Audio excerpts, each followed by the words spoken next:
Une pièce de théâtre sur notre rapport à l'intelligence artificielle fait sa tournée à Paris. Regardez. J'arrive à faire des choses que les autres bots ne peuvent pas faire. C'est Torbia qui t'a hacké, Garutia. Non, c'est interdit par les lois de la robotique. J'ai des lambeaux de souvenirs de mes identités passées. Je ne devrais...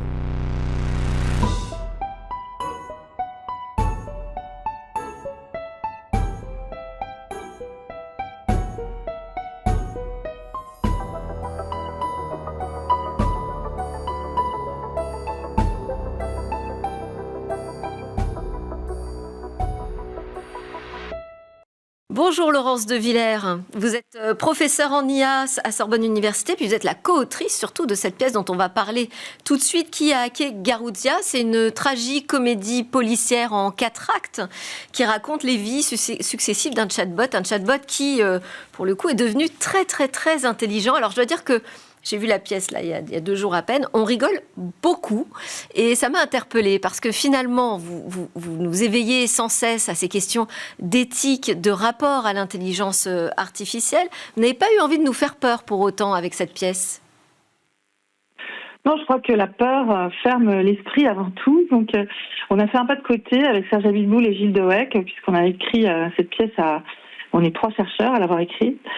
Et c'est l'idée, en fait, de parler de l'intelligence artificielle autrement. On voit beaucoup de choses qui sont anxiogènes. Le personnage qui est un humain, qui joue le chatbot, et évidemment pas de ChatGPT. C'est plutôt Moshi, si vous avez suivi des activités. C'est un nouveau chatbot de Kyotai qui pourrait déjà détecter un certain type d'émotion et répondre de façon émotionnelle à nos propos. Donc demain va arriver très vite avec ce genre de robot, capable donc de peut-être s'adapter et d'apprendre de nous en interaction avec nous. Et c'est ce genre de chatbot un peu futuriste, mais pas tant que ça, qui est dans la pièce.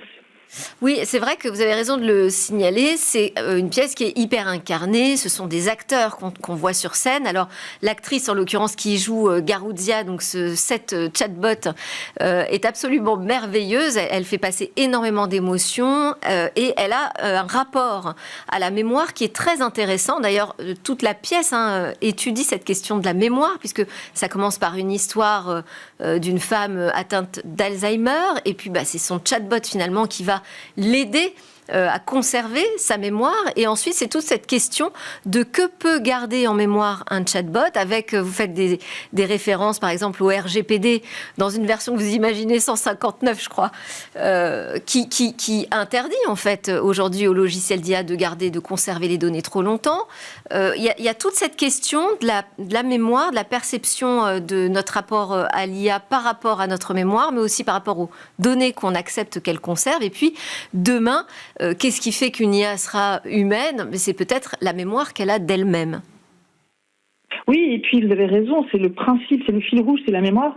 Et nous avons envie de rester longtemps auprès de nos proches. On a envie de survivre à sa mort. Et quelque part, cette immortalité numérique qui est offerte par le chatbot qui est en scène, on le voit d'un seul coup arriver comme ça au théâtre. Et je pense que ça ébranle beaucoup. C'est-à-dire que on a évacué la peur, on est vraiment sur l'objet même de désir à travers ces machines. Et qu'est-ce qu'on va en faire demain et comment on va s'attacher à elles et comment finalement elles vont manipuler nos décisions, très certainement. Et cette incarnation là de l'IA par le chatbot qui est dans sa cage, qui représente ce que pourrait être une voix dans les réseaux.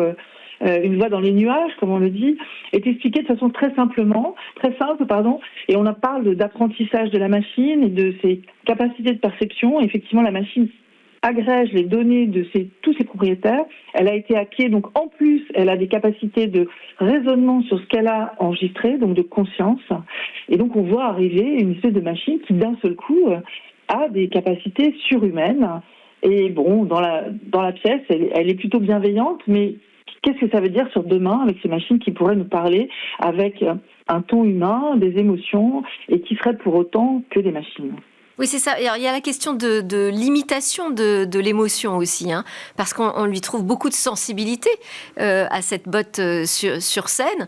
Mais à quel point est-ce fin ? Est-ce de l'imitation ? Est-ce vrai ? Elle s'interroge elle-même d'ailleurs sur ce qui lui manque. Finalement, ce qui lui manque, c'est un corps. Est-ce que c'est ça qui fait qu'on est humain jusqu'au bout ?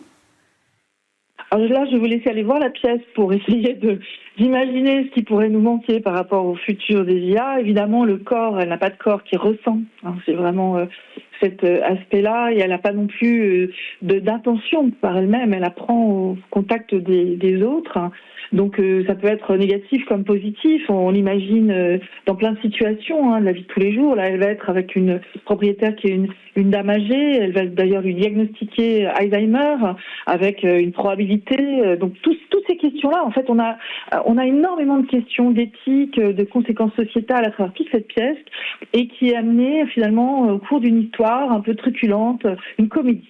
Une vraie comédie. Non, mais c'est vraiment une vraie comédie. C'est parfaitement bien écrit, d'ailleurs, je veux vous le signaler.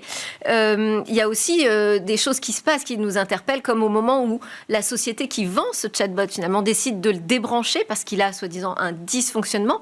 Et là, d'un seul coup, on se rend compte de la perte que ça représente pour un humain qui s'y attacherait. Et puis, il y a cette question aussi du hack du bot qui, finalement, devient une porte de sortie. Est-ce que c'est ça la clé aussi ? C'est plutôt que d'en avoir peur, savoir comment ça fonctionne et savoir se servir de ces nouveaux outils pour éventuellement les pirater d'ailleurs. Et tout à fait, on a abordé en fait toutes ces questions, les règles de la robotique, 42, quand la machine ne répond pas parce qu'elle ne sait pas répondre, cette fameuse réponse qui vient de la science-fiction. On a un doux mélange entre des rapports philosophiques, spirituels à cet objet qui vient autour de nous et qui nous parle avec une voix humaine, et pour lesquels on va risquer effectivement de s'attacher, d'avoir une intimité réelle et d'en souffrir si la machine ne marchait plus d'un seul coup. Et là, la fin montre à ce point comment nous allons être dépendants des machines, qui est, je crois, votre sujet aujourd'hui. Donc le montrer dans le théâtre comme au cinéma, sur un avenir proche qui n'est pas vraiment de la science-fiction, avec toutes les codes de la comédie qui nous permettent de regarder ça avec un œil plus conscient et moins d'anxiété, fait que nous devrions tous penser en fait dans la société ces objets, qu'est-ce qu'ils vont faire autour de nous et comment on peut mieux agréger leur arrivée et être moins dépendant. Je pense que c'est une réflexion éthique sociétale sur ces conséquences qu'il est temps de mener en Europe comme aux États-Unis. On a la pièce donc, qui tourne à Paris et puis il y a aussi le texte qui est édité. Voilà, je vous le conseille, qui a hacké Garouzia, donc écrit par Laurence De Villers qui était avec nous dans Smart Tech ce matin, également Serge Abitboul et Gilles Dewec. Merci encore.